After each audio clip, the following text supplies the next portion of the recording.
नमस्कार, मैं सुशील कुमार सिंह। अभी कल की बात है, मैं रास्ते में था और अपने भाई के साथ में, तो मेरा फ़ोन का नेटवर्क काम नहीं कर रहा था, तो मुझे कोई अपडेट नहीं मिल रहा था। तो इंटरनेट का नहीं काम कर रहा था, फ़ोन तो थोड़ा बहुत काम कर रहा था। तो मुझे 5-6 लोगों का फ़ोन आया कि योगी जी इस्तीफ़ा देने जा रहे हैं क्या। तो मैंने उनसे यही कहा कि ऐसा आप क्यों बोल रहे हैं। तो वो कहे कि ऐसी खबरें हैं कि 6 बजे वे राजभवन जाएंगे। तो मैंने उनसे कहा कि वो 6 बजे राजभवन अगर जा रहे हैं तो राज्यपाल आनंदीबेन पटेल को कोई पुस्तक भेंट करके लौटाएंगे, और वही हुआ। आप समझ सकते हैं कि पूरी की पूरी शक्तियाँ लगी थीं इनको हटाने के लिए, हर तरह से। कैसे बचे इस पर मैं ज्योतिष से तो बताऊंगा ही, बात करता ही रहता हूँ। एक स्टोरी बताता हूँ। मेरे एक अनुज मित्र हैं, 17 में जब योगी जी शपथ लिए तो ये उनके पास गए, और उस वक्त दिल्ली इनको बहुत तंग करना शुरू कर दी थी, बहुत ज़्यादा। तो इनके बारे में लोग यही सोचते थे कि ये कब कहीं इस्तीफ़ा देके भाग ना जाए, मतलब सॉरी, इस्तीफ़ा देके ये चले ना जाए गुस्से में मठ। तो उनसे पूछा गया कि महाराज जी क्या हो रहा है, ये तो बड़ा खतरा है कुर्सी पे। तो उन्होंने उस लड़की का नाम लेके कहा था, वो भाजपा से जुड़े भी हैं, नेता भी हैं और छोटे हैं हमसे। और तो उन्होंने कहा था कि तुम याद रखना, अगर 90 दिन में इस पर टिक गया इस कुर्सी पर, तो आने वाले जितने वर्षों तक मैं चाहूँ राज करूँगा। तो ये उनके शब्द थे। दूसरी बात मैं आपको बताना चाहूँगा कि मान दिग्विजयनाथ, उनके शिष्य अवैधनाथ, उनके शिष्य योगी आदित्यनाथ, उनसे पहले मतलब दत्तात्रेय से भी बड़ा तंत्र इनको इस पीठ को प्राप्त है। और दिग्विजयनाथ जी को किसी ब्राह्मण ने बहुत बड़ी विद्या भी दी थी, और वह विद्या इनकी सिर्फ इनके लोगों तक चल रही है। मेरा कहने का मतलब है कि सिर्फ जो मठाधीश हैं, जैसे मन दिग्विजयनाथ हुए, मन अवैधनाथ हुए और योगी आदित्यनाथ जी हुए, तो इन लोगों को तंत्र की बड़ी जानकारी है।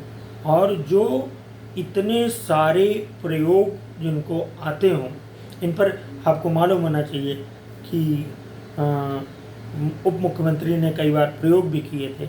एक घटना मैं आपको सुनाता हूँ।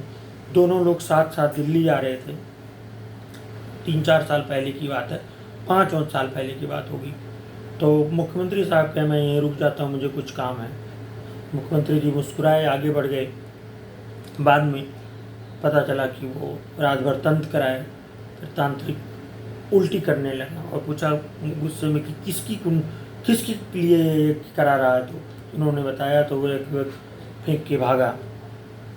तो इस कुंडली में मैं वो योग नहीं बताऊंगा जो योग है तंत्र का।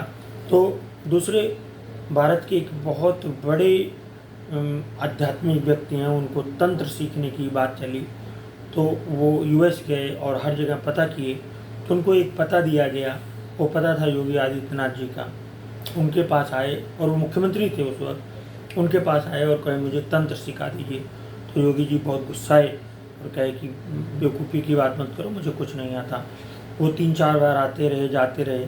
लास्ट में उन्होंने कोई एक एड्रेस पे अमेरिका का पता दिया, कहे यहाँ पे जाके तुम इसको सीख सकते हो। तो आप समझ लीजिए ये सामान्य लोग नहीं हैं जिनके खिलाफ लड़ रहे हैं। जो लोग लड़ रहे हैं वो भी ऑब्वियस सी बात है सामान्य लोग नहीं हैं। तो ये लड़ाई अभी चलती रहेगी, और जीत हार के बारे में जानते ही हैं क्या होगा। लेकिन फिलहाल इनके पास बहुत शक्तियां हैं, आध्यात्मिक शक्तियां हैं, तांत्रिक शक्तियां हैं, शैव शक्ति हैं, शाक्त शक्ति हैं और वैष्णव शक्ति हैं। तीनों शक्तियों से परिपूर्ण है, क्योंकि ये लोग अनन्य राम के अनन्य भक्त हैं। और उसके बाद शंकर जी जो वहाँ पे गोरक्षनाथ मंदिर है, गोरक्षनाथ भगवान खुद शंकर जी के अवतार हैं, और मात्र जो माताएं हैं उनका ये लोग तो इनके ऊपर कृपा है ही है। तो अनावश्यक इन लोग प्रयास कर रहे हैं। प्रदेश को शांति से चलने देना चाहिए, फिलहाल अभी कुछ कर नहीं पाएंगे। शनि शुक्र का राशि परिवर्तन है, शनि शुक्र का राशि परिवर्तन है और बृहस्पति मंगल का राशि परिवर्तन है। शुक्र चंद्र 1 डिग्री पर है, सेम डिग्री पर, और सूर्य राहु केतु 1 डिग्री पर। केतु आध्यात्मिक ग्रह होता है, इनके लग्न में है। सूर्य आप जानते ही हैं राजा होता है। तो इसके पहले मैं और भी कार्यक्रम इन पर बना ही चुका हूँ। तो इतना कहने का मतलब है ये बहुत शक्तिशाली हैं, बहुत ही ज़्यादा आध्यात्मिक हैं और इनसे अनावश्यक लड़ना लोगों के लिए ठीक नहीं रहेगा। तो यही वो कारण है जिनकी वजह से उनकी कुर्सी को हटाया नहीं जा सका। शेष किसी अन्य एपिसोड में हम करते हैं। तब तक के लिए नमस्कार।